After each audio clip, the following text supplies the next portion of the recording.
Lorsque les médecins ont abandonné et que le millionnaire a perdu tout espoir, la domestique a pris une décision désespérée. Quelque chose qui défiait la raison, la science et le destin lui-même. Si tu aimes les histoires émouvantes, abonne-toi à la chaîne et dis-nous d'où tu nous écoutes, à suivre. Paris dormait sous un ciel lourd en ce mardi d'août. Dans le 16e arrondissement, l'un des quartiers les plus huppés de la capitale française, la demeure des Cavalcanti s'élevait, imposante, entre de hauts murs et des caméras de sécurité. 3 étages de marbre italien, des fenêtres à la française, des jardins dessinés par des paysagistes primés. Tout y respirait le pouvoir, le contrôle, la perfection. Tout, sauf le silence qui planait sur l'aile et de la maison.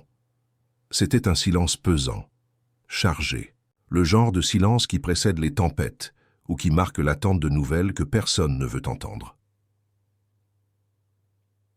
Au 3e étage, dans une chambre transformée en mini-unité de soins intensifs privés, équipée des appareils médicaux les plus modernes du marché, une fillette de 3 ans somnolait. Hélène Cavalcanti, des cheveux châtains bouclés, des joues autrefois roses, et qui semblaient maintenant de papier de soie, des yeux couleur miel qui depuis des semaines ne s'ouvraient plus complètement.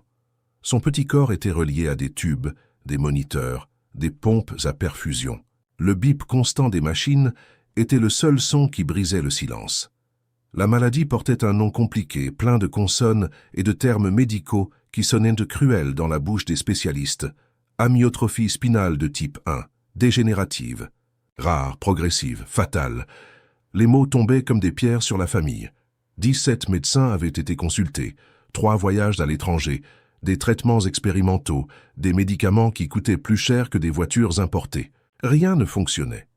Chaque semaine, Hélène s'affaiblissait davantage. Elle perdit d'abord la force de ses petites jambes. Puis, elle cessa de tenir sa tête. Maintenant, même respirer semblait un effort monumental. Les médecins avaient été clairs. C'était une question de temps. Des semaines, peut-être des jours. Robert Cavalcanti n'acceptait pas. Il ne pouvait pas accepter. À 42 ans, il était à la tête d'un empire sur le marché financier. 3 sociétés d'investissement, des participations dans 7 entreprises de construction, un portefeuille de clients qui incluait des noms qui faisaient bouger le pays. Robert n'avait jamais perdu une négociation importante. Il n'avait jamais laissé quelque chose lui échapper. Il planifiait, exécutait, conquérait. Toujours. Mais là, devant ce lit d'hôpital improvisé dans sa propre maison, assis dans un fauteuil en cuir qui avait coûté 15 000 € et qui semblait maintenant dur comme la pierre, Robert Cavalcanti découvrait qu'il y a des choses qu'aucune somme d'argent ne peut acheter, aucun contrat ne peut garantir, aucun pouvoir ne peut contrôler. Sa fille était en train de mourir et il ne pouvait absolument rien faire. Robert passait ses mains dans ses cheveux grisonnants, un tic nerveux qu'il avait développé ces dernières semaines. Il était habillé comme toujours, chemise de ville italienne, pantalon de tailleur, chaussures anglaises sur mesure. Même à la maison, même à ce moment-là, il ne pouvait pas abandonner l'armure. Le costume était sa protection, son bouclier. Sans lui, il se sentait nu, vulnérable. « Monsieur Cavalcanti, le docteur Martin est en ligne. » La voix venait de la porte, douce, presque un murmure. C'était Jeanne. Jeanne Santos avait 36 ans, mais paraissait plus âgée. La vie fait cela à ceux qui travaillent en dur depuis le plus jeune âge. Originaire de Saint-Flour-sur-Montagne, dans le Cantal, elle était arrivée à Paris à 19 ans, avec une valise en carton et un rêve simple, envoyer de l'argent à sa famille. Elle avait commencé comme femme de ménage à la journée, puis femme de chambre d'hôtel. C'est par l'intermédiaire d'une cousine qu'elle avait obtenu le poste d'employée de maison chez les Cavalcanti il y a 7 ans. Au début, elle n'était qu'une employée de plus.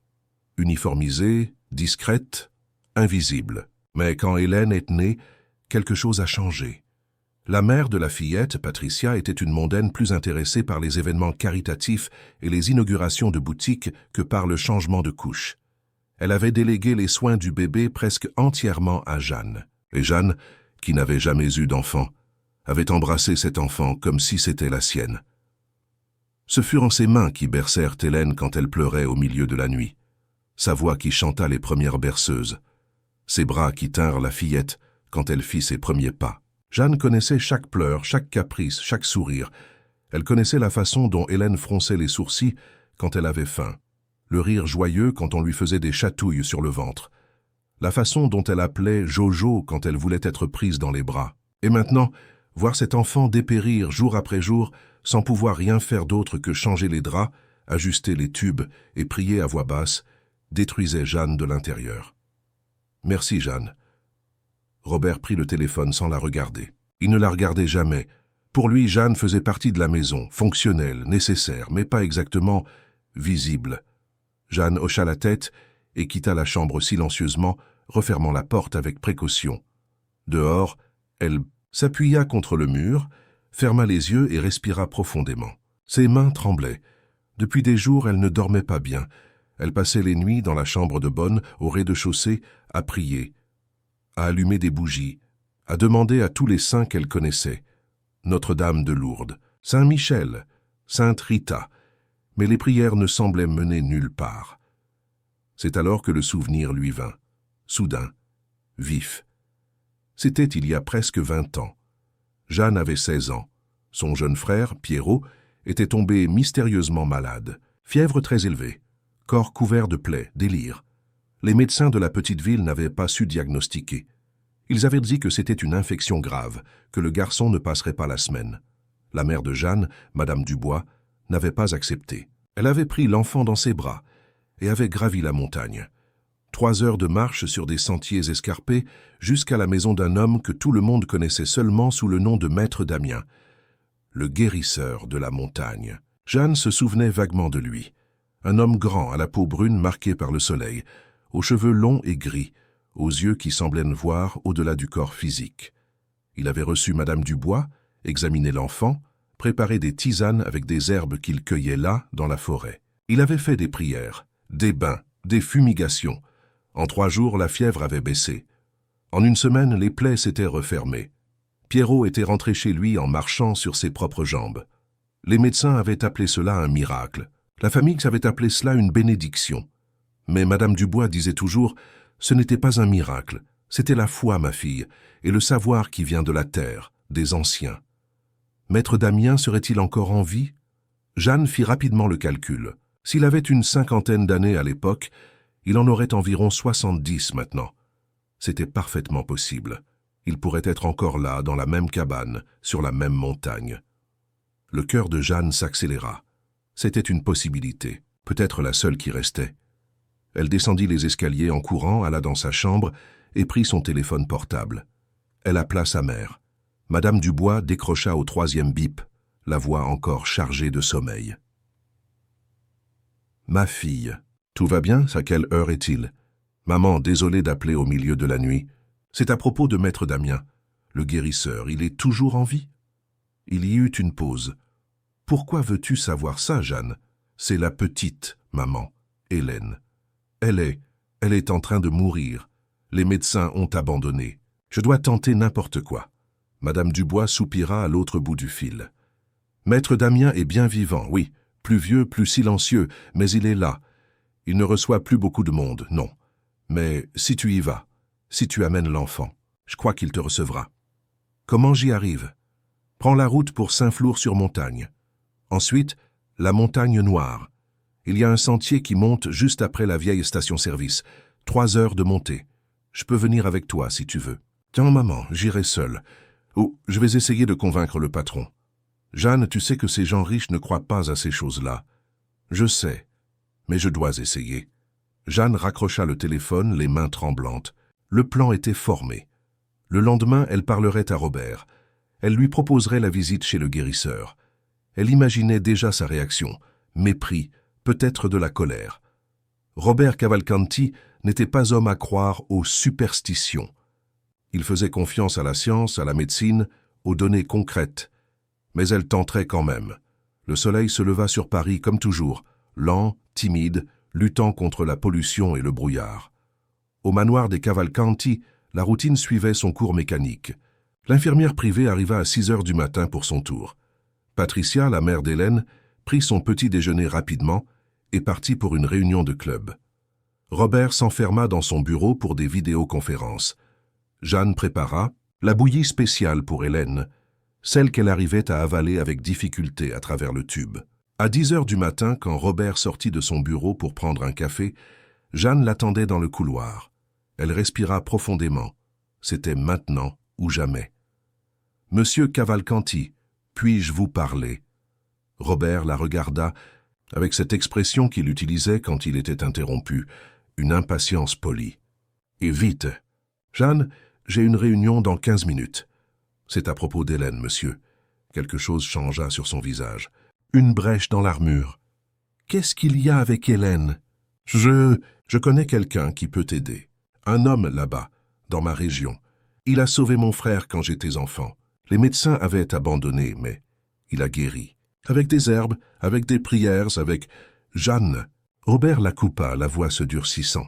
« Vous êtes en train de me suggérer d'emmener ma fille chez un guérisseur? Vous êtes en train de me suggérer de confier la vie d'Hélène à du charlatanisme? Ce n'est pas du charlatanisme, monsieur.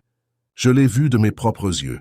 Mon frère était en train de mourir et ça suffit. » Robert leva la main, mettant fin à la conversation. « Je ne veux plus rien entendre à ce sujet. Hélène est traitée par les meilleurs médecins du pays, du monde. Nous n'allons pas descendre à un niveau de sorcellerie rurale. C'est clair? Mais monsieur, c'est clair, Jeanne. » Sa voix était glaciale. Jeanne baissa la tête. « Oui, monsieur, très bien. Maintenant, s'il vous plaît, occupez-vous de votre travail. » Robert passa devant elle sans regarder en arrière, la tasse de café à la main, le téléphone portable dans l'autre. Jeanne resta là dans le couloir, sentant les larmes brûler ses yeux. Mais elle ne pleura pas. Pas là. Elle ravala le nœud dans sa gorge et retourna dans la chambre d'Hélène. La fillette était éveillée, ses petits yeux ouverts, mais sans focus. Jeanne s'assit au bord du lit, prit la petite main fragile de l'enfant entre les siennes. « Jojo. » Et là, la voix d'Hélène était faible, un filet de son. « Je suis là, mon amour. Jojo est toujours là, fatigué. Je sais, princesse, je sais. » Jeanne se mit à chantonner doucement. Une vieille chanson que sa mère lui chantait quand elle était petite, sur une étoile qui guidait les perdus vers la maison. Hélène ferma les yeux, son petit visage se détendant un peu. Et ce fut à ce moment-là, dans cet instant de tendresse silencieuse, que Jeanne prit sa décision. Si Robert n'allait pas l'aider, elle irait seule. Cette nuit-là, après que tout le monde fut endormi, Jeanne prépara un sac à dos, des vêtements légers, de l'eau, quelques économies qu'elle gardait dans une boîte sous le lit. Elle écrivit un mot rapide expliquant où elle allait, au cas où quelqu'un la chercherait. Elle le laisserait sur la table de la cuisine avant de partir. Elle irait à la montagne, trouverait Maître Damien, demanderait conseil. Peut-être qu'il pourrait préparer un remède, une prière qu'elle pourrait faire en cachette. N'importe quoi. Elle ne pouvait pas rester les bras croisés à attendre, à voir Hélène dépérir. Elle mettait son sac à dos sur ses épaules quand elle entendit le son, des pas dans le couloir. Jeanne se figea. Il était presque 2 heures du matin. Qui serait éveillé à cette heure-là? Les pas se rapprochèrent, s'arrêtèrent devant la porte de sa chambre. Et puis, 3 coups doux. Jeanne ouvrit la porte lentement, le cœur battant à tout rompre. De l'autre côté, éclairé seulement par la faible lumière du couloir, se tenait Robert Cavalcanti. Mais ce n'était pas le Robert qu'elle connaissait. Cet homme avait les yeux rouges, gonflés. La chemise de ville était froissée, les boutons du haut ouverts, les cheveux ébouriffés. Il semblait avoir 10 ans de plus. Il semblait brisé. Ils se regardèrent en silence pendant de longues secondes. Puis Robert parla, la voix rauque, chargée d'une émotion que Jeanne n'avait jamais entendue chez lui. Combien de temps faut-il pour arriver chez cet homme? Jeanne sentit l'air manquer dans ses poumons. 3 heures de montée dans la montagne, monsieur. Il nous recevra au milieu de la nuit? Je pense que oui. Il a toujours reçu ceux qui avaient besoin. Robert hocha lentement la tête. Il passa la main sur son visage, comme s'il tentait de rassembler les morceaux de lui-même. « Préparez, Hélène. Nous partons dans 20 minutes. » Silencieusement. « Nous ne pouvons pas réveiller Patricia. Elle ne comprendra pas. »« Monsieur, vous êtes sûr ?» Robert regarda alors Jeanne. Il la regarda vraiment. Peut-être pour la première fois en 7 ans. Et ce qu'elle vit dans ses yeux lui fit ravaler sa salive. C'était du pur désespoir. La dernière frontière avant l'abîme. « Jeanne !» Sa voix se brisa. « Je ne sais plus quoi faire. Les médecins ont abandonné. Tous. Cet après-midi, le docteur Martin m'a appelé et m'a dit que c'était une question de jours. Je ne peux pas. Je ne peux pas laisser ma fille mourir sans tout tenter. Absolument tout. Il déglutit. Même si cela signifie aller chercher quelque chose que j'ai toujours méprisé. Même si cela signifie admettre que je n'ai aucun contrôle sur rien. Rien. Jeanne sentit les larmes couler librement maintenant. Nous allons la sauver. Monsieur, ensemble, nous allons sauver notre petite. Robert hocha la tête, incapable de parler. 20 minutes plus tard, une voiture discrète, une berline noire, pas le véhicule blindé habituel, sortait silencieusement du garage du manoir. Robert conduisait. Jeanne était sur la banquette arrière, Hélène enveloppée dans une couverture bleue, sa petite tête reposant sur ses genoux. La fillette était inconsciente, sa respiration irrégulière.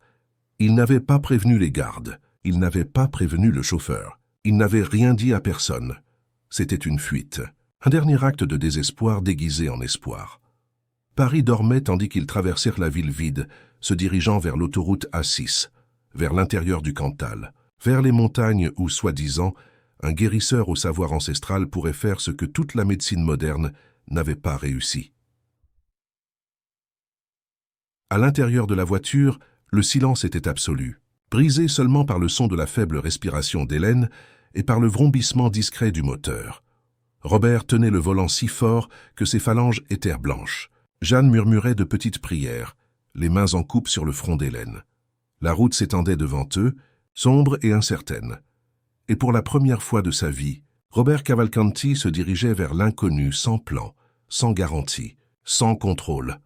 Il était poussé seulement par quelque chose qu'il n'avait jamais vraiment connu, mais qui explosait maintenant dans sa poitrine comme un cri silencieux.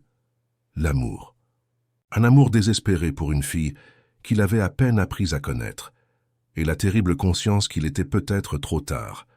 L'autoroute A6 était pratiquement vide à cette heure de la nuit. Seuls quelques camionneurs et conducteurs de nuit fendaient l'obscurité avec leurs phares solitaires. Robert gardait les yeux fixés sur la route, les mains toujours agrippées au volant comme à une bouée de sauvetage. Sur la banquette arrière, Jeanne vérifiait à chaque minute si Hélène respirait encore, le cœur serré chaque fois que la fillette restait trop longtemps immobile.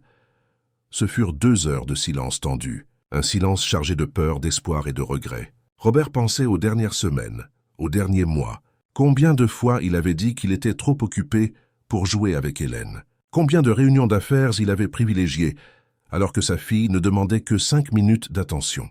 Combien de nuits il était rentré tard et avait trouvé la fillette déjà endormie, sans pouvoir lui donner un baiser de bonne nuit? Il avait toujours cru qu'il y aurait du temps. Toujours. Et maintenant, le temps s'épuisait. Là, la voix de Jeanne brisa le silence. Sortie pour Saint-Flour-sur-Montagne. C'est celle-ci. Robert prit l'échangeur et la voiture commença à monter sur des routes de plus en plus petites, plus chaotieuses. Le paysage changea. L'éclairage public disparut. Des maisons humbles remplacèrent les immeubles et les lotissements. L'odeur de terre humide et de végétation entra par les fentes de la voiture. Ils passèrent devant une petite ville endormie. Une église simple avec une croix illuminée. Un bar avec les chaises retournées sur les tables. Une petite épicerie aux portes closes. Tout était si différent du monde de Robert, si éloigné du Paris qu'il connaissait. Encore un peu, monsieur. Juste là-bas, cette station-service abandonnée. C'est là que commence le sentier. Robert gara la voiture sur le côté de la station-service. La structure tombait en ruine. Les pompes à essence rouillées. Le toit avec des plaques manquantes. La pleine lune éclairait faiblement le décor, projetant des ombres étranges. D'ici, c'est à pied. Robert regarda le sentier escarpé qui se perdait dans l'obscurité de la forêt. Oui, mais je porte Hélène. Vous ne connaissez pas le chemin. Robert voulut argumenter, dire qu'il pouvait porter sa propre fille, mais la vérité était que Jeanne avait raison. Il ne connaissait pas cet endroit. Et plus important encore, Hélène s'apaisait toujours dans les bras de Jeanne, toujours. Ils prirent des sacs à dos avec de l'eau et quelques vêtements supplémentaires. Jeanne enveloppa Hélène encore plus dans la couverture et l'installa contre sa poitrine, utilisant une écharpe improvisée avec un châle. La fillette était chaude, fiévreuse. La respiration de plus en plus faible. Allons-y. Jeanne commença à monter. Le sentier était escarpé et glissant. Des racines traversaient le chemin. Des basses branches éraflèrent les visages. Le sol de terre humide collait aux semelles des chaussures italiennes de Robert, qui glissaient à chaque 2 pas. Il n'était pas habillé pour cela. Il n'était pas préparé pour cela. Mais il continuait, un pas après l'autre. La nuit autour était vivante. Des cigales chantaient. Des oiseaux nocturnes poussaient des sons aigus. Quelque part au loin, un chien aboyait. Jeanne montait avec une facilité surprenante, comme si elle connaissait chaque pierre, chaque virage, même après tant d'années. Il y avait quelque chose d'instinctif là, une mémoire du corps. Jeanne. Robert appela, la voix essoufflée. Arrêtez un peu. J'ai besoin de me reposer. Ils s'arrêtèrent dans une petite clairière. Robert appuya ses mains sur ses genoux, la respiration lourde. Il n'avait pas de préparation physique. Il passait ses journées assis dans des bureaux climatisés, dans des voitures avec chauffeur, dans des restaurants chers. Son corps était habitué au confort, pas à cela. Jeanne, même en portant Hélène, semblait moins fatiguée. « Monsieur va bien ?»« Oui, c'est juste, je ne suis pas habitué à ça. » Jeanne hocha la tête. Elle regarda Hélène, vérifia sa température avec sa main sur le front de la fillette. Elle fronça les sourcils. « Elle a une forte fièvre. Il faut arriver vite. » Robert regarda sa fille. Le petit visage était rouge, en sueur, les lèvres entr'ouvertes. Elle se battait, même inconsciente. Se battait pour rester en vie. « Laissez-moi la porter un peu. » Robert tendit les bras. Jeanne hésita, mais passa ensuite la fillette avec précaution. Robert la serra contre sa poitrine, sentant le poids trop léger de son corps. Hélène pesait à peine 15 kilos. Une enfant de 3 ans devrait peser plus. Mais la maladie avait volé les muscles, la force, la vie. Il l'embrassa avec soin, comme s'il tenait du verre. Et pour la première fois depuis des mois, Robert sentit vraiment le corps de sa fille contre le sien. La chaleur, la fragilité. La vie qui pulsait encore, ténue, insistante. « Pardon, ma fille. » Il lui murmura à l'oreille. « Pardon de ne pas avoir été là. Pardon d'avoir cru que le travail était plus important. Pardon de t'avoir manqué. » Jeanne tourna le visage, faisant semblant de chercher quelque chose dans son sac à dos. Elle pleurait. Ils reprirent la marche. Robert portait Hélène maintenant, et chaque pas était une promesse silencieuse. « Je vais me battre. Je vais changer. Ne meurs pas.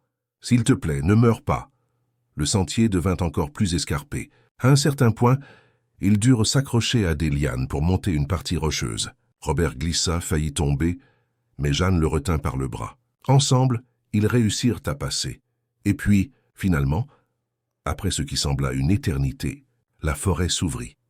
Devant eux, dans une clairière au sommet de la montagne, se trouvait une cabane. C'était simple. Du bois sombre, un toit de chaume, une petite véranda avec 2 chaises à bascule. Autour, un jardin sauvage avec des herbes, des fleurs et des plantes que Robert ne reconnaissait pas.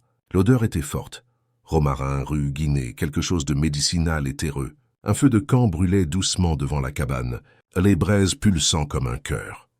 Et assis sur l'une des chaises à bascule, comme s'il les attendait, se trouvait un homme, Maître Damien. Il semblait sorti d'un autre temps, une peau mate tannée par le soleil et le vent. De longs cheveux entièrement blancs attachés en une queue de cheval basse, une barbe également blanche mais bien entretenue. Il portait un pantalon de toile et une chemise en coton brut. Pieds nus, ses mains étaient grandes, marquées par des callosités et des rides, des mains qui connaissaient le travail acharné.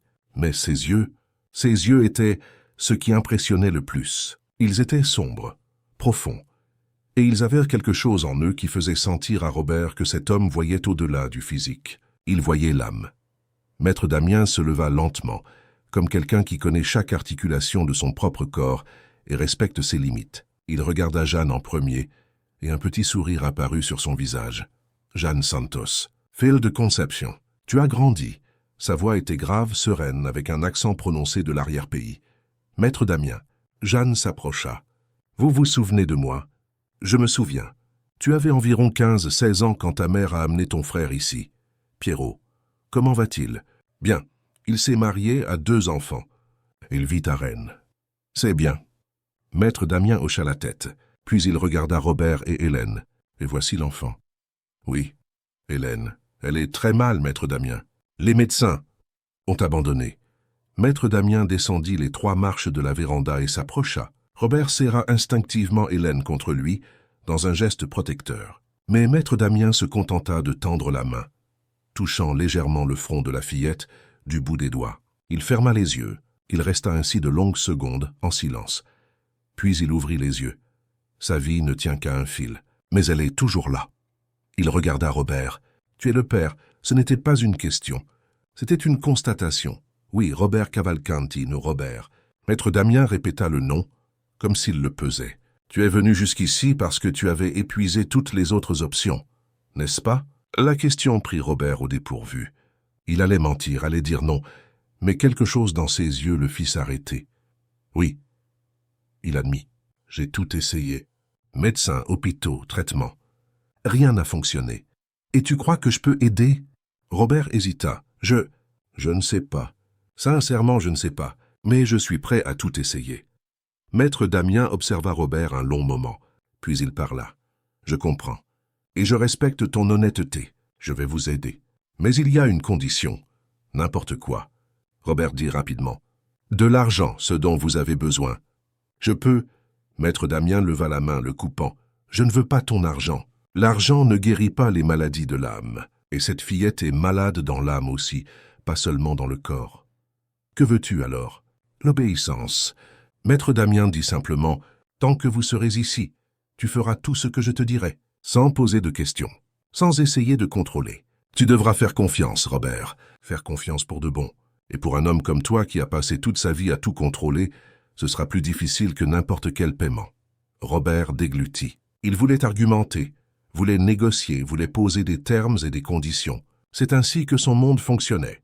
Mais il regarda Hélène, si petite, si fragile dans ses bras. D'accord. Il dit, j'accepte. Tu acceptes vraiment?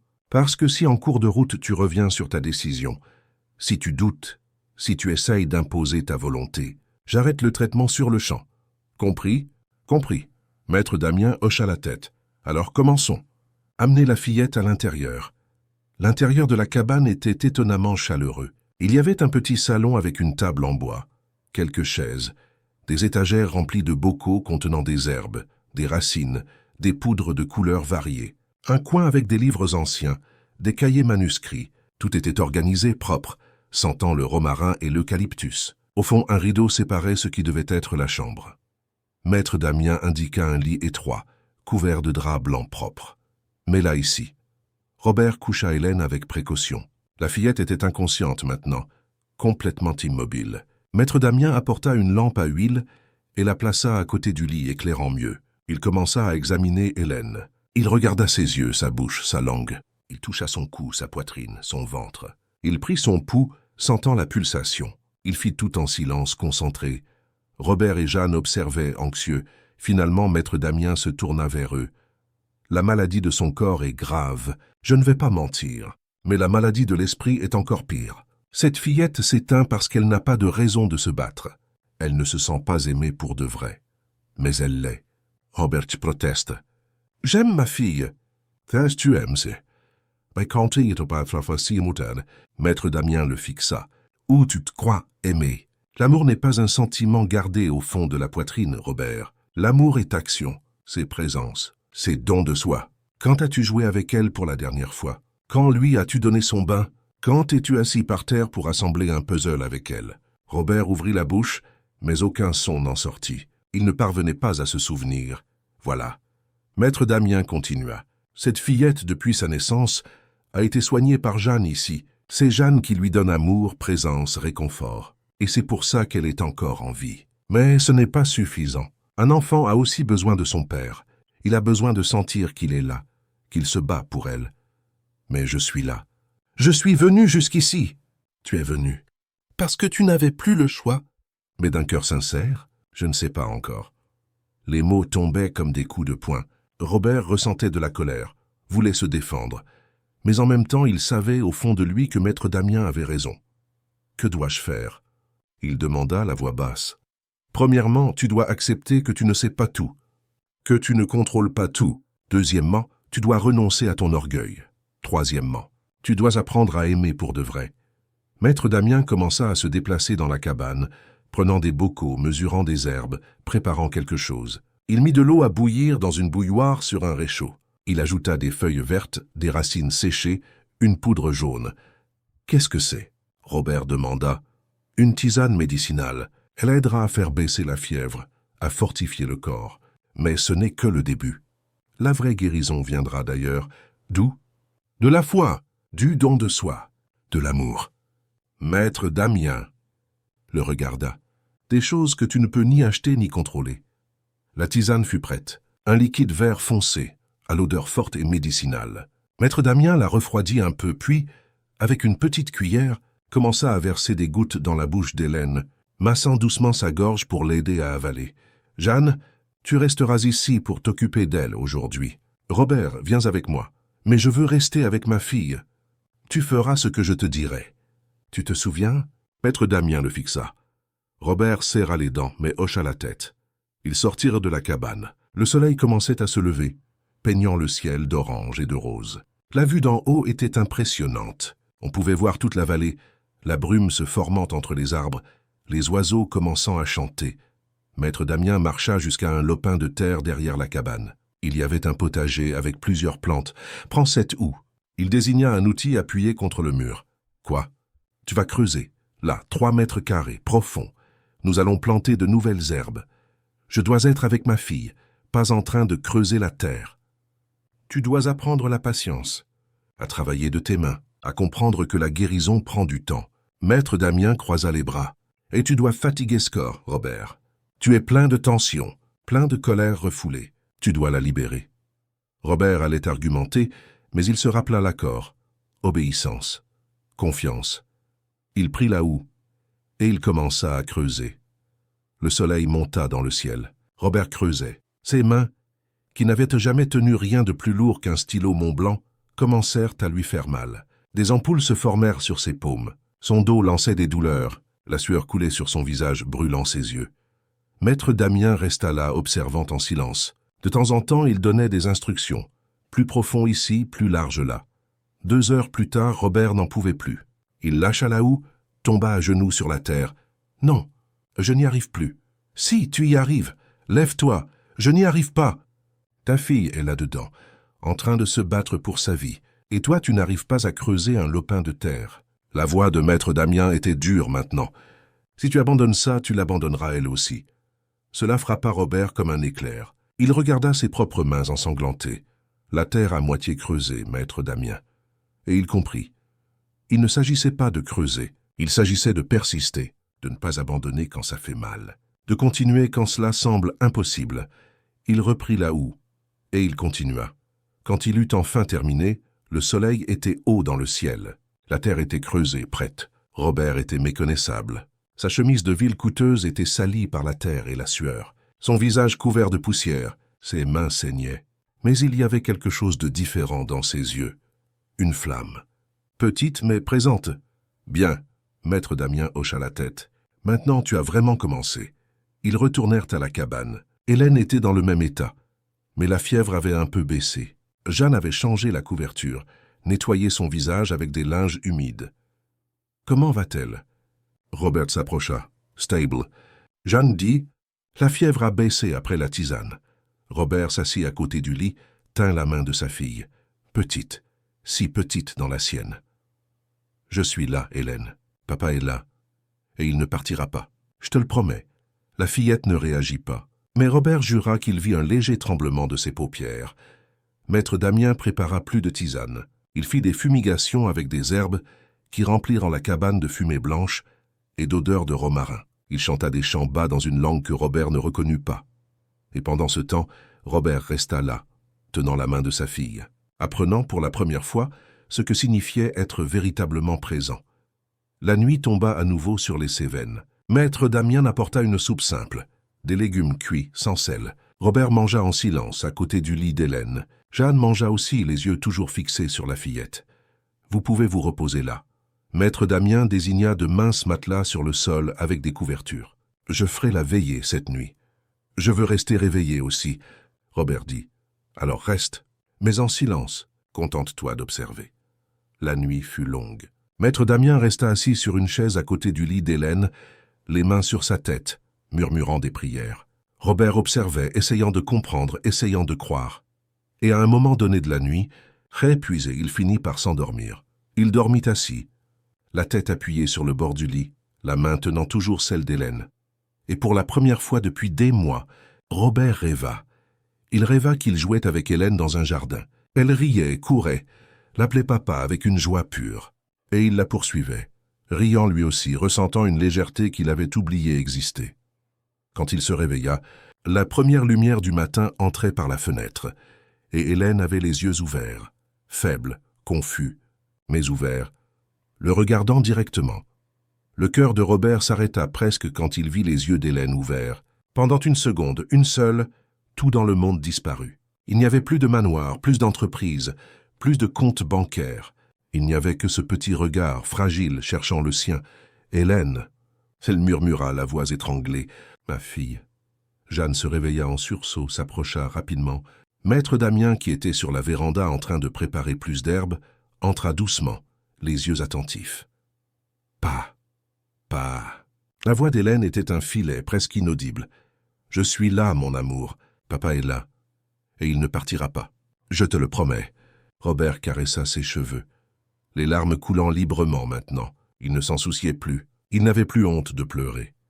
Hélène ferma les yeux de nouveau, mais cette fois ce n'était pas de l'inconscience. C'était juste de la fatigue. Une fatigue profonde de quelqu'un qui avait lutté longtemps. Maître Damien s'approcha, vérifia son pouls, sa respiration. Il hocha légèrement la tête. Elle réagit. C'est un bon signe. Mais il y a encore un long chemin. Combien de temps? Robert demanda, anxieux. Ce n'est pas une chirurgie, Robert. Il n'y a pas d'heure fixe pour que ça se termine. Ça peut prendre des jours. Ça peut prendre des semaines. Cela dépend d'elle. Cela dépend de vous aussi. De quoi a-t-elle besoin? De ce dont tout enfant a besoin. Amour, soin, espoir. Maître Damien le fixa. Et surtout d'un père qui soit vraiment présent. Pas seulement physiquement, mais de cœur. Les jours suivants, une routine s'instaura là, dans la cabane. Une routine simple mais intense. Maître Damien préparait les tisanes médicinales 3 fois par jour. Des herbes différentes pour chaque moment. Le matin, une pour donner de l'énergie. Au milieu de la journée, une autre pour fortifier le sang. Le soir, une pour calmer et aider au sommeil. Jeanne s'occupait d'Hélène avec la tendresse habituelle, changeant les couches, la nettoyant, chantant doucement. Et Robert était en train d'apprendre. Maître Damien le faisait travailler, non par cruauté, mais dans un but précis. Chaque jour, il y avait une tâche. Couper du bois pour le poêle, chercher de l'eau au puits qui se trouvait en contrebas du sentier, laver les vêtements dans le lavoir en pierre, préparer la nourriture, des tâches simples, manuelles, que Robert n'avait jamais faites de sa vie. Au début, il se plaignait intérieurement. Il voyait cela comme une perte de temps. Il voulait être aux côtés d'Hélène, voulait faire quelque chose de plus utile. Mais peu à peu, il commença à comprendre. Chaque tâche était une leçon. Couper du bois enseignait la patience et le rythme. Chercher de l'eau enseignait la persévérance. Laver le linge enseignait le soin et l'attention aux détails. Et surtout, ces tâches le mettaient au même niveau que Jeanne. Pour la première fois, Robert lavait ses propres vêtements. Pour la première fois, il préparait sa propre nourriture. Pour la première fois, il comprenait le travail que Jeanne et toutes les autres employées du manoir faisaient quotidiennement. Invisible, dévalorisé. Un après-midi, alors qu'il étendait du linge sur l'étendage improvisé, Robert s'arrêta et regarda ses propres mains. Elles étaient calleuses maintenant, avec des cicatrices des ampoules qui avaient éclaté et guéri. Des mains qui auparavant ne connaissaient que les claviers d'ordinateur et les poignées de main lors des réunions. Des mains qui maintenant connaissaient la terre, l'eau, le bois. Tu es en train d'apprendre. La voix de Maître Damien vint de derrière lui. Robert se retourna. Apprendre quoi exactement? L'humilité, le respect, la gratitude. Maître Damien s'approcha, prit une chemise du panier et commença à l'étendre aussi. Tu as passé toute ta vie à croire que tu étais meilleur que les autres parce que tu avais de l'argent. À croire que ceux qui travaillent de leurs mains sont inférieurs. Mais regarde-toi maintenant. Tu fais la même chose que des millions de personnes font chaque jour. Et le monde ne s'est pas arrêté. Tu n'es pas mort. Tu es en fait plus vivant maintenant que tu ne l'as été ces dernières années. Robert resta silencieux. Il digérait. Je n'ai jamais pensé être meilleur que personne. Non? Alors pourquoi n'as-tu jamais regardé Jeanne? Pendant les 7 ans où elle a travaillé chez toi, combien de fois lui as-tu demandé comment elle allait? Si elle avait de la famille, si elle avait des rêves? Robert baissa la tête. La réponse était 0. Il n'avait jamais à demander. Jeanne faisait partie de la structure de la maison, comme le chauffage ou le système de sécurité. Fonctionnelle, nécessaire, mais pas humaine. Pas vraiment. J'ai été un idiot. Oui, mais il est encore temps de changer.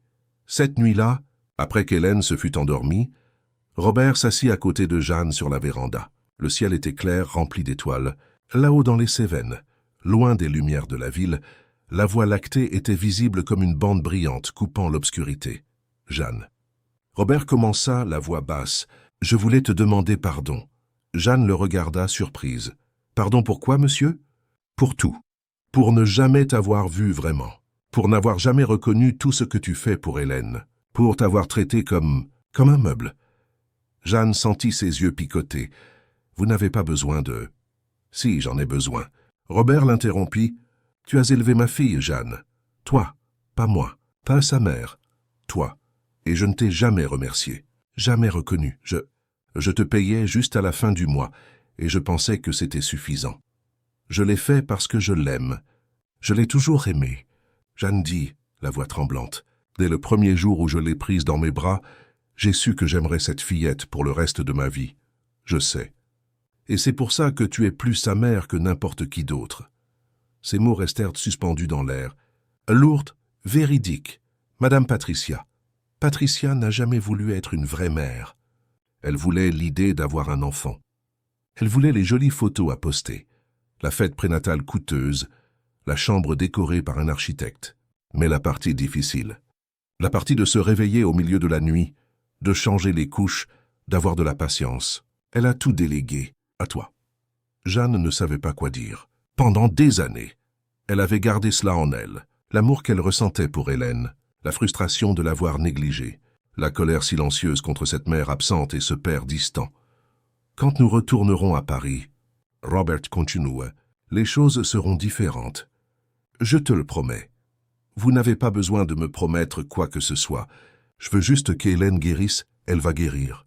Robert dit, et pour la première fois, il y avait une conviction réelle dans sa voix, parce que nous allons nous battre pour elle, ensemble. Les jours se transformèrent en une semaine. Hélène s'améliorait peu à peu. Elle commença à rester éveillée plus longtemps. Elle parvenait à prendre la tisane sans aide. Elle balbutiait quelques mots. Elle souriait quand Jeanne chantait, et pour la première fois, elle réagissait aussi quand elle voyait Robert. Robert avait complètement changé sa routine. Il se réveillait avant le lever du soleil, aidait maître Damien à préparer les tisanes, travaillait dans le potager, s'occupait de la cabane, et surtout, il passait des heures aux côtés d'Hélène. Il racontait des histoires. Il chantait des chansons qu'il apprenait avec Jeanne. Il tenait sa petite main. Un après-midi, pendant que Robert lisait un livre de contes à Hélène, maître Damien l'appela dehors. « Tu t'en sors bien.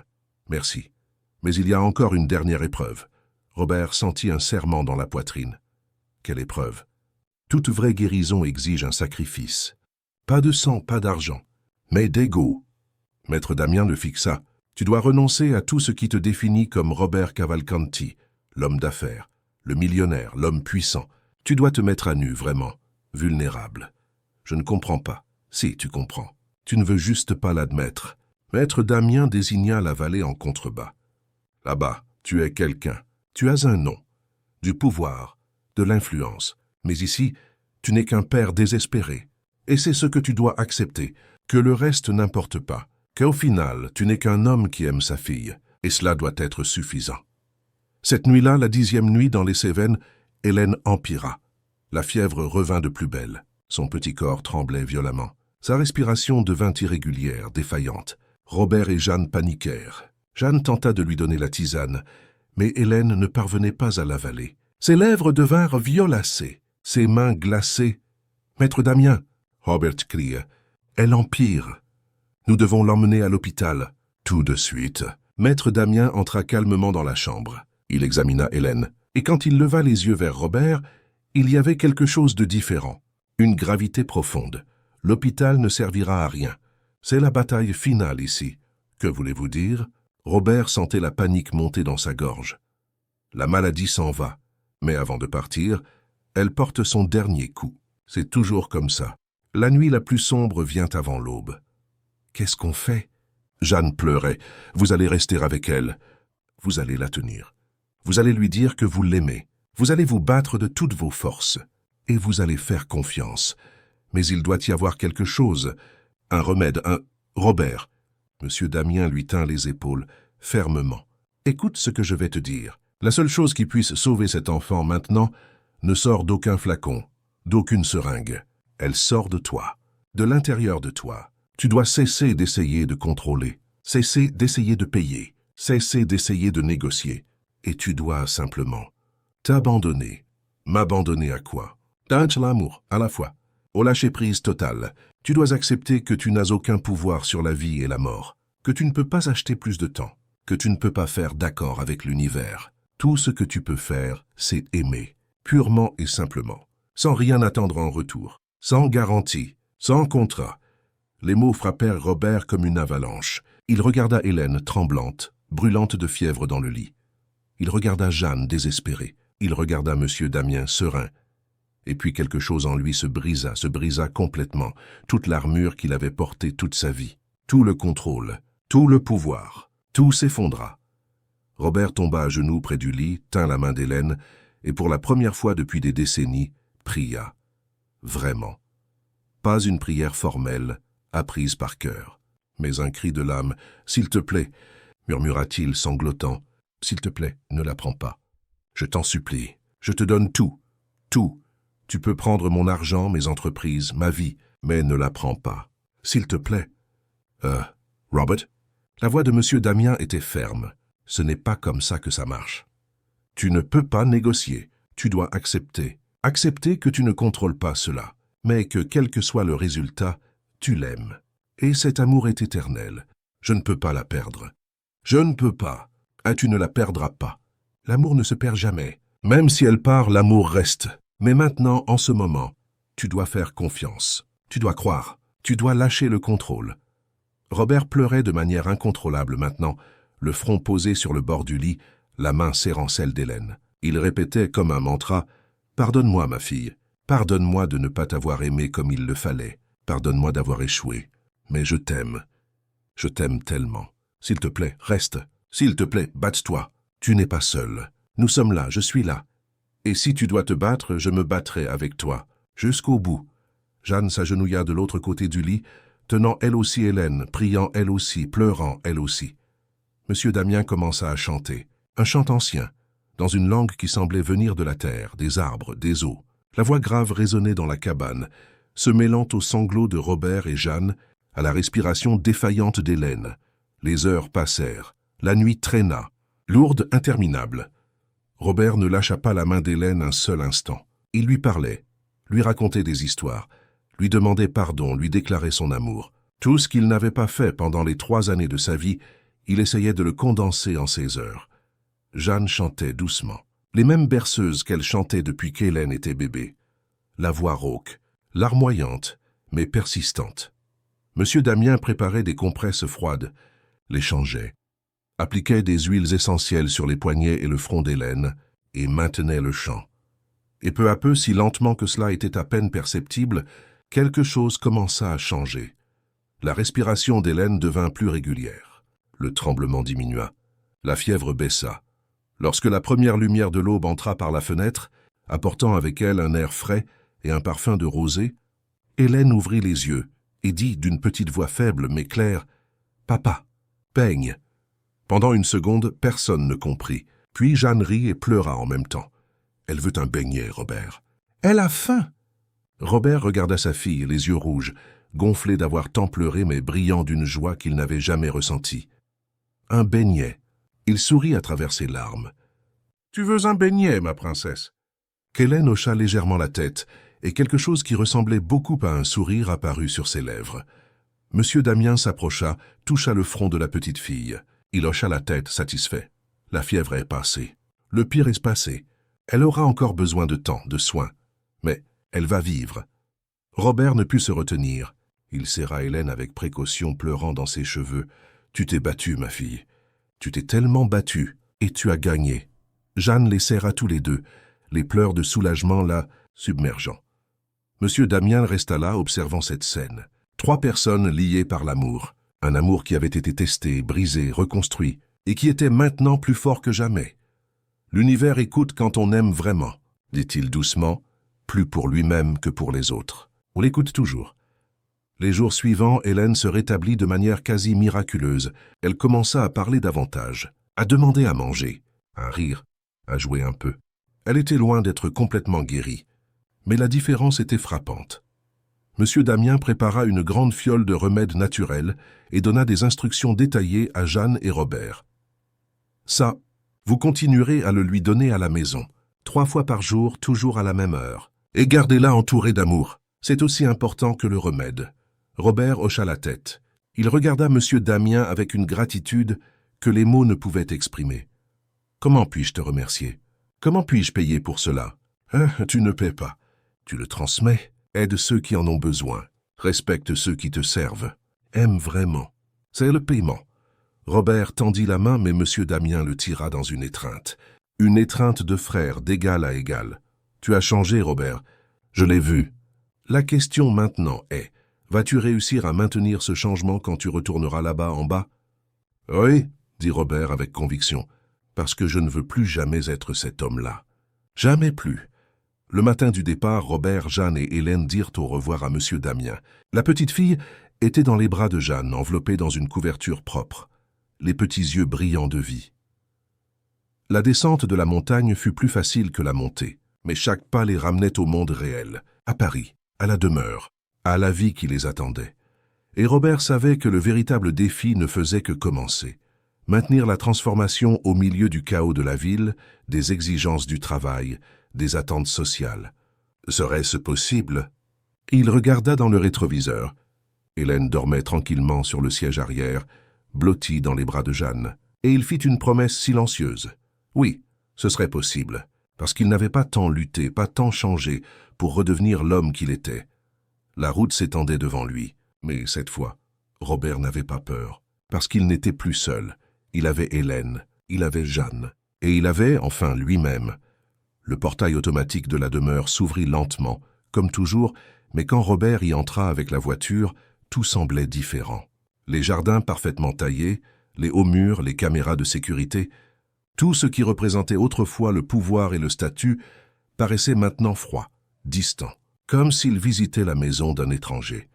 Il se gara dans le garage. Jeanne descendit avec Hélène dans les bras.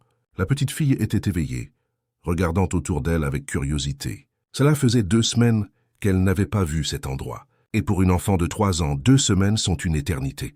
« Jojo, maison ?» demanda Hélène, la petite voix encore faible mais pleine de vie. « Oui, mon amour, on est à la maison. » La porte latérale du garage s'ouvrit et Patricia apparut. Elle était impeccable comme toujours, robe de créateur, cheveux parfaitement coiffés, maquillage léger mais parfait. Mais l'expression de son visage était tout sauf parfaite. C'était un mélange de colère, d'inquiétude et de confusion. « Où étiez-vous » cria-t-elle pratiquement. « Robert, tu as disparu. 2 jours sans donner de nouvelles. J'ai appelé tous les hôpitaux, alerté les agents de sécurité, j'ai failli appeler la police.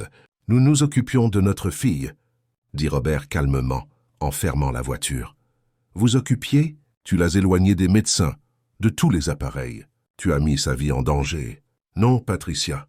J'ai sauvé sa vie. Patricia allait répondre, mais elle regarda alors vraiment Hélène. La petite fille était différente. Ses yeux brillaient. Il y avait de la couleur sur ses joues. Elle était blottie contre Jeanne, mais attentive, vivante. Comment est-ce possible? Ah, mais c'est une longue histoire. Jotin, dit Robert. Mais maintenant, je dois donner un bain à Hélène, la mettre au repos. On en parlera plus tard. Il passa devant Patricia sans attendre de réponse. Jeanne le suivit. Et Patricia resta là, immobile dans le garage, ne comprenant absolument rien. Robert monta avec Jeanne jusqu'à la chambre d'Hélène. La chambre qui avait été transformée en unité de soins intensifs privés. Mais maintenant, en regardant tous ces appareils, moniteurs, tubes, Robert ressentit de la répulsion. Ce n'était pas un endroit pour qu'une enfant vive. « On va tout démonter », dit-il en désignant les équipements. « Monsieur, on va les rendre à l'hôpital. Hélène n'en a plus besoin. Elle a besoin d'une chambre d'enfant, avec des jouets, des couleurs de la vie. » Jeanne sourit, les yeux embués de larmes. J'ai toujours voulu que cette chambre soit plus joyeuse pour elle. Alors faisons-le, ensemble. Robert remplit la baignoire d'eau tiède. Il y plaça des petits canards en caoutchouc qui étaient rangés, jamais utilisés. Jeanne aida Hélène à entrer dans l'eau. La petite fille laissa échapper un petit rire lorsque le canard fit gicler de l'eau. « Canard !» désigna-t-elle animée. « Oui, mon amour. Un canard pour que tu joues. » Jeanne prit le petit canard et le fit nager. Hélène rit davantage, un son que Robert n'avait pas entendu depuis des mois. Il s'agenouilla près de la baignoire, prit un linge doux et commença à laver Hélène avec soin. C'était la première fois qu'il donnait le bain à sa fille. La première fois, en 3 ans de vie. La réalité le frappa de plein fouet, mais il ne laissa pas la culpabilité le paralyser. À partir de là, ce serait différent. Après le bain, Jeanne vêtit Hélène d'une tenue confortable, une barboteuse en coton doux, rose avec un motif de lapin. Hélène était fatiguée après le bain. Jeanne la coucha dans le lit, maintenant sans tube, sans moniteur, juste un lit normal avec des draps propres et une odeur de lavande. « Fin, Jojo », dit Hélène en se frottant les petits yeux. « Je vais te préparer une bonne bouillie. Et tu sais quoi? Je vais aussi te faire des petits beignets. Tout petits, rien que pour toi. Beignets. » Hélène sourit.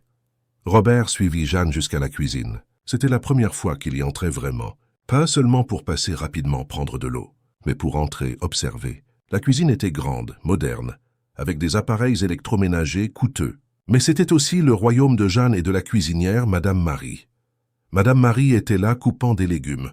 Quand elle vit Robert, elle faillit laisser tomber son couteau. « Monsieur Lefebvre, monsieur a besoin de quelque chose ?»« Non, Madame Marie, je suis juste venue aider Jeanne à préparer à manger pour Hélène. » Les deux femmes échangèrent des regards confus. Le patron, aider en cuisine? « Je veux aider, » dit simplement Robert. « Vous m'apprenez ?» Jeanne, encore en train de digérer cette nouvelle réalité, hocha lentement la tête. « D'accord, nous allons faire de la bouillie d'avoine. » Hélène aime ça. Robert se lava les mains, prit le tablier que Jeanne lui offrit et pour la première fois de sa vie prépara de la nourriture. Jeanne lui donna les instructions. Combien d'avoine, combien de lait, comment remuer pour ne pas que ça colle. Robert suivait, concentré, comme s'il était à une réunion importante. Pendant que la bouillie cuisait, Jeanne prépara la pâte des beignets.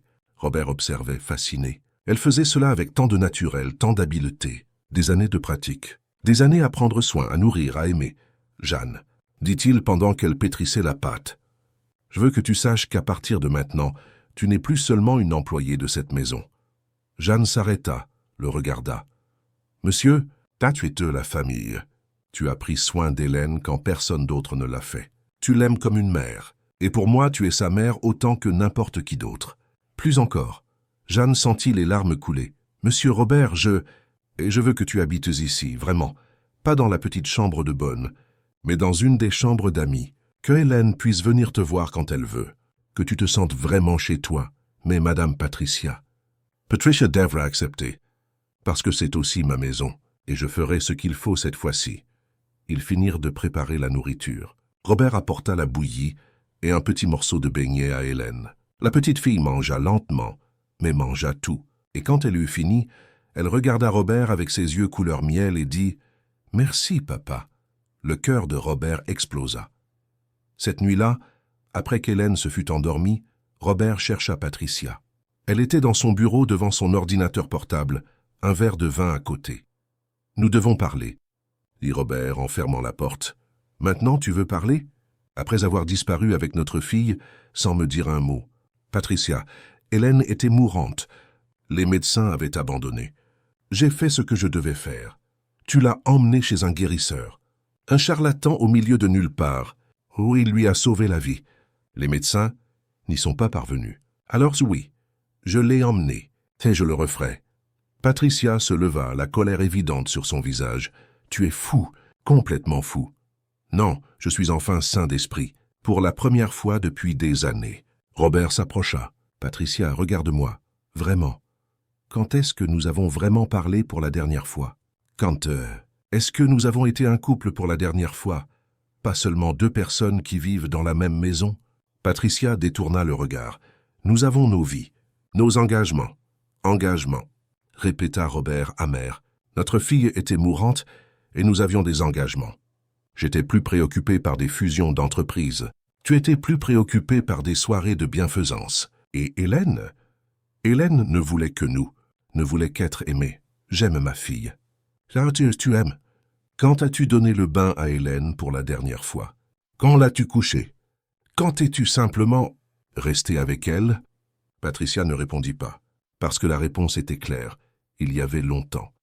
Jeanne a fait tout ça. Jeanne a été une mère quand nous ne l'avons pas été. Et je vais changer ça. Je vais être présent. Je vais être un vrai père. Et toi, tu décides si tu veux être une vraie mère aussi. Comment oses-tu me juger? Je ne juge pas. Je te confronte à la vérité. La même vérité qui m'a frappé en plein visage. Nous avons échoué avec Hélène, mais il est encore temps de changer. Patricia tourna le dos, les bras croisés. Ils restèrent silencieux de longues secondes. « Et qu'attends-tu de moi » demanda-t-elle, la voix basse. « Que tu choisisses. Choisis ce qui importe vraiment. Parce que Hélène va grandir. Et quand elle grandira, elle se souviendra de qui était présent. Et je te garantis, en ce moment, elle se souvient de Jeanne, pas de nous. » Cela fit mal. C'était vrai et cela faisait mal. Patricia ne dit plus rien. Robert quitta le bureau, fermant la porte doucement.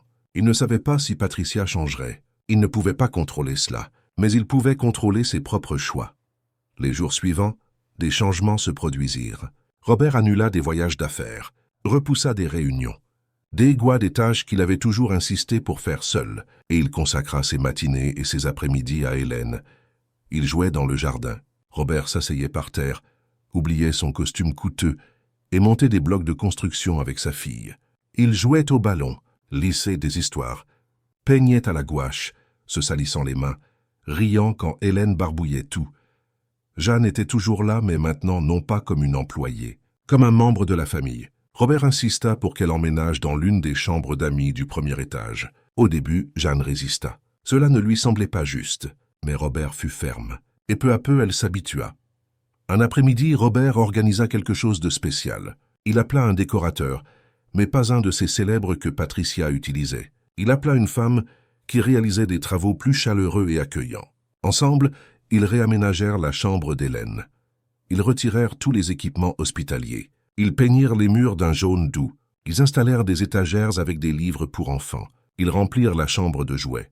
Poupées, petites voitures, blocs, peluches. Ils suspendirent des guirlandes lumineuses au plafond, créant un ciel étoilé artificiel. Ils posèrent un tapis moelleux au sol parfait pour jouer.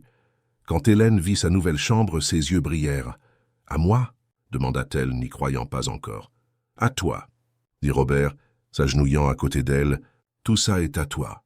Pour que tu joues, pour que tu sois heureuse. » Hélène courut vers les jouets, riant. Le plus beau son du monde. Les semaines passèrent. Hélène devint de plus en plus forte. Sa coordination motrice s'améliorait. Les couleurs revenaient. Son poids augmentait. Et le plus important, elle était heureuse. Vraiment heureuse. Robert maintenait le traitement que M. Damien avait prescrit. 3 fois par jour, le remède naturel. Mais plus que cela, il maintenait l'amour, la présence, le dévouement. Patricia, peu à peu, commença aussi à changer. Pas de manière dramatique. Il n'y eut pas de moment d'épiphanie soudaine. Mais progressivement, elle commença à passer plus de temps à la maison. Commença à déjeuner avec Hélène, à regarder des dessins animés avec elle, à participer. C'était encore difficile. Il y avait encore des tensions, mais c'était un début. 2 mois après leur retour de la montagne, Robert prit une décision importante. Il appela Jeanne et Hélène dans le salon. Patricia était également là, assise sur le canapé, curieuse. « Hélène, mon amour, viens ici. » Robert prit sa fille dans ses bras. Hélène était magnifique, les cheveux longs attachés en 2 couettes, les joues colorées. Portant une petite robe bleue à fleurs, une enfant complètement différente de celle qui était mourante quelques mois auparavant. « Papa a quelque chose d'important à te dire. » commença Robert. « Tu sais que Jojo s'occupe de toi depuis toujours, n'est-ce pas ?» Hélène hocha la tête, regardant Jeanne avec ce sourire spécial qu'elle ne réservait qu'à elle. « Jojo t'aime beaucoup. Et tu aimes Jojo aussi, n'est-ce pas ?»« J'aime, » dit Hélène avec conviction. « Et tu sais qu'il existe différents types de familles, n'est-ce pas? Il y a la famille de sang, celle qui vient du ventre de maman. Mais il y a aussi la famille de cœur, la famille que l'on choisit. » Hélène écoutait attentivement, même sans comprendre complètement. « Jojo est notre famille de cœur. Et je voulais que tu saches que tu peux l'appeler comme tu veux. Si tu veux l'appeler Jojo, c'est bien. Mais si tu veux l'appeler maman aussi, c'est bien aussi. » Jeanne écarquilla les yeux, les larmes coulant déjà. « Monsieur Robert, vous n'avez pas besoin de... »« Non, si, j'en ai besoin. Parce que c'est la vérité. » Robert regarda Patricia. Elle était sérieuse, mais hocha légèrement la tête. C'était difficile pour elle d'accepter cela, mais elle savait aussi que c'était vrai. Hélène resta pensive un instant. Puis elle regarda Jeanne et dit, avec la plus grande simplicité du monde, « Maman Jojo !» Jeanne sanglota, couvrant sa bouche de ses mains. « Ça peut être maman Jojo, mon amour ?» Hélène hocha la tête souriante. Puis elle tendit ses petits bras vers Jeanne. Jeanne la prit dans ses bras, la serrant fort, pleurant. « Je t'aime, ma fille. Je t'aime tellement, murmura Jeanne. Robert regarda cette scène et ressentit une paix qu'il n'avait jamais connue. Là était sa famille. Pas la famille parfaite des cartes postales, pas la famille des apparences, mais une famille réelle, construite avec amour, lutte et vérité. 3 mois après leur retour pour l'anniversaire d'Hélène, Robert organisa une fête. Mais ce ne fut rien de ce qu'ils avaient de l'habitude de faire. Pas de buffet de luxe, de décorations coûteuses, de liste d'invités impressionnantes. Ce fut une fête simple dans le jardin de la demeure. Quelques tables en bois, des chaises pliantes, des ballons colorés attachés aux arbres, une table avec un gâteau au chocolat fait maison, préparé par Jeanne et Hélène ensemble, avec beaucoup d'amour et un peu de désordre. Des beignets de foire parce qu'Hélène adorait, des hot dogs, du popcorn. Les invités étaient différents aussi. Il n'y avait pas de mondains, d'hommes d'affaires, de personnalités importantes. Il y avait Madame Marie, la cuisinière, avec sa famille, le jardinier, Monsieur Jean, avec ses petits-enfants, quelques voisins simples que Robert n'avait jamais vraiment connus, et bien sûr Madame Conception, la mère de Jeanne qui était venue de Miramont spécialement pour la fête, et l'invité spécial, Monsieur Damien. Robert avait insisté. Il avait envoyé une voiture le chercher, et quand le vieux guérisseur descendit de la voiture, avec ses vêtements simples et ses yeux sages, Robert l'embrassa comme un père. « Merci d'être venu. Je n'aurais manqué ça pour rien au monde. Je voulais voir comment vous alliez. Grâce à vous, nous allons bien. Plus que bien. Nous sommes vraiment vivants. » La fête fut bruyante, joyeuse, pleine de rire. Les enfants couraient dans le jardin. Les adultes conversaient, mangeaient, riaient. Hélène était au centre de tout, avec une couronne en papier sur la tête et le plus grand sourire du monde. Quand vint l'heure de l'anniversaire, tous se rassemblèrent autour de la table. Le gâteau avait 3 bougies, une pour chaque année de vie, chacune représentant une lutte, une victoire. Ils chantèrent « Joyeux anniversaire ». Hélène, avec la petite Hélène dans ses bras, Jeanne à ses côtés, souffla les bougies avec force. « Fais un vœu, princesse », dit Robert.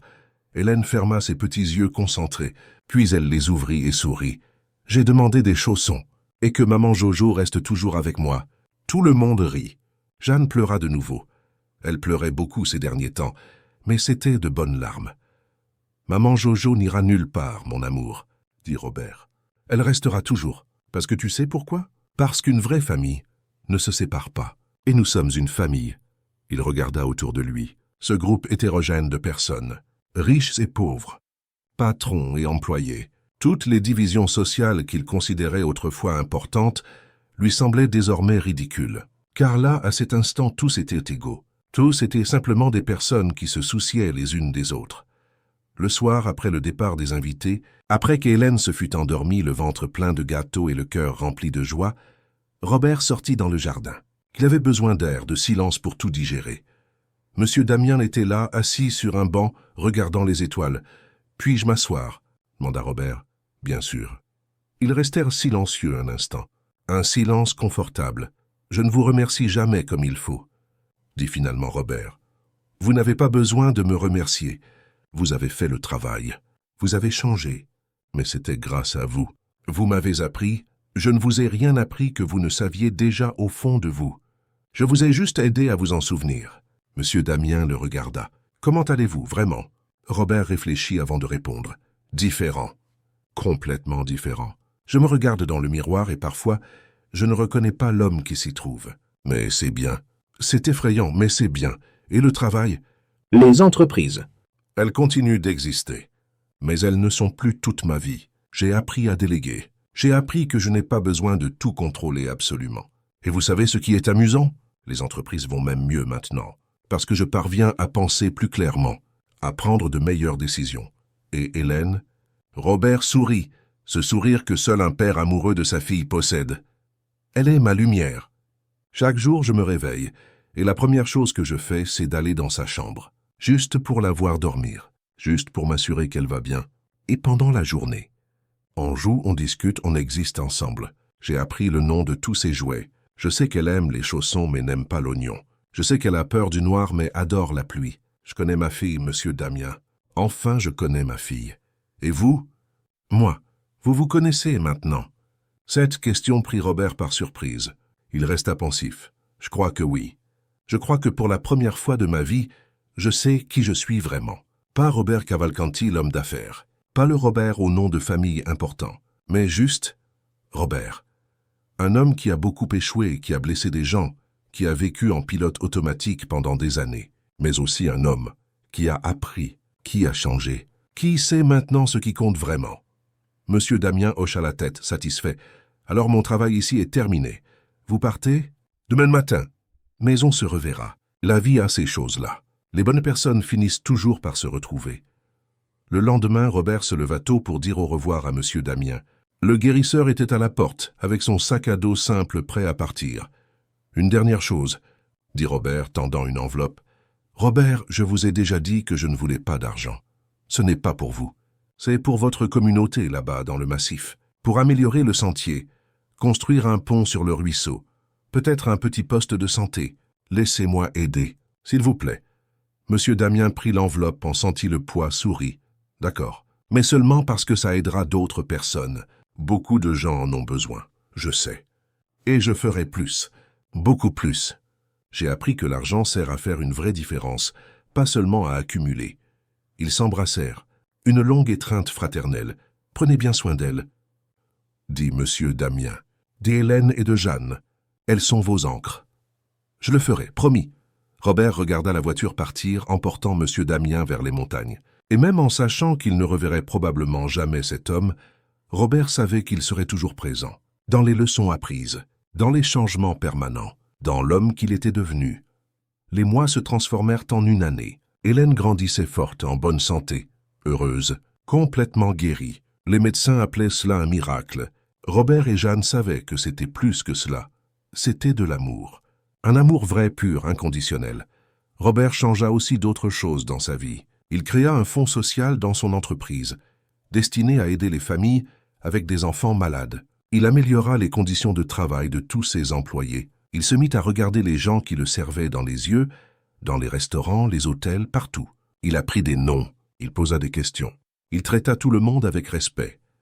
Sa réputation dans le monde des affaires changea. Certains le trouvaient faible maintenant. Ils disaient qu'il avait perdu le nord, mais d'autres l'admiraient. Et plus important encore, Robert ne se souciait plus de ce que les autres pensaient. Il savait qui il était, et c'était suffisant. Jeanne s'épanouit également. Non pas comme employée, mais comme mère. Elle s'occupait toujours de la maison. Elle cuisinait toujours, parce qu'elle aimait ça. Mais maintenant, elle avait une voix. Elle avait une présence. Elle avait de la dignité. Et elle avait Hélène qui l'appelait Maman Jojo tous les jours, remplissant son cœur d'une joie qu'elle n'aurait jamais imaginée possible. Patricia finit par s'éloigner. Non pas de façon dramatique, mais petit à petit, il devint clair qu'elle ne parvenait pas à s'adapter à cette nouvelle réalité, qu'elle aimait toujours Hélène à sa manière, mais elle ne pouvait pas être la mère présente dont la petite fille avait besoin. Finalement, elle et Robert se séparèrent à l'amiable, sans dispute, sans procédure compliquée, juste la reconnaissance qu'ils étaient, des personnes différentes, qui voulaient des choses différentes, et tout allait bien. Un soir, presque 2 ans après le voyage dans le massif, Robert était allongé sur le sol de la chambre d'Hélène, regardant le ciel étoilé artificiel au plafond. Hélène était blottie à ses côtés, presque endormie. Jeanne était sur la chaise à bascule à côté, cousant un nouveau vêtement pour la petite fille. C'était une scène absolument ordinaire, absolument simple et absolument parfaite. « Papa » murmura Hélène somnolente. « Oui, princesse. Je t'aime. » Robert sentit les larmes brûler. Même après si longtemps, ces mots le faisaient encore fondre. « Je t'aime aussi, ma fille. Plus que tout au monde. Et maman Jojo aussi. Et maman Jojo aussi. On est une famille, n'est-ce pas? Oui, la meilleure famille. » Hélène s'endormit avec un sourire aux lèvres. Robert resta là encore un peu, la regardant simplement. Ce petit miracle, cette vie qu'il avait failli perdre, cet enfant qui lui avait appris ce qui importait vraiment. Finalement, il se leva avec précaution, couvrit Hélène avec la couverture et sortit de la chambre avec Jeanne. Dans le couloir, ils s'arrêtèrent. Ils se regardèrent, non pas comme patron et employé, mais comme 2 personnes qui avaient lutté ensemble, qui avaient vaincu ensemble, qui étaient devenues une famille. « Merci, Jeanne, » dit Robert, « de ne jamais avoir renoncé à elle, de m'avoir montré le chemin. Merci à vous de m'avoir permis d'être sa mère, de m'avoir fait ce cadeau. Ne m'appelez pas monsieur. Je l'ai demandé 1000 fois. » Robert sourit. Les vieilles habitudes. Jeanne rit. Ils descendirent au salon, s'assirent sur le canapé avec une tasse de thé. Ils parlèrent des projets pour le lendemain. Emmener Hélène au parc, faire du pop-corn, regarder un film. Des choses simples. Des choses qui, auparavant, semblaient impossibles à caser dans l'agenda de Robert. Et puis Robert pensa à tout ce qui s'était passé, au voyage impossible, au désespoir qui l'avait conduit jusqu'à une cabane dans les montagnes, au guérisseur qui lui avait appris à se rendre, à la domestique qui était devenue mère, à la fille qui lui avait appris à aimer. Il avait beaucoup perdu. Perdu le contrôle, l'orgueil, l'illusion du pouvoir. Il avait perdu son mariage, sa réputation d'homme d'affaires impitoyable, la vie qu'il connaissait. Mais il avait gagné bien plus. Il avait gagné une fille, pour de vrai, non seulement de nom, mais dans la pratique quotidienne, dans l'amour vécu. Il avait gagné une vraie famille. Il s'était gagné lui-même. Et il réalisa que c'était la véritable définition de la richesse. Pas ce qui est sur le compte en banque, mais ce qui est dans le cœur. Hélène était vivante. Hélène était heureuse. Et lui, Robert Cavalcanti, était enfin vivant aussi. Le véritable miracle n'était pas de sauver une vie, c'était d'en éveiller une autre, la sienne.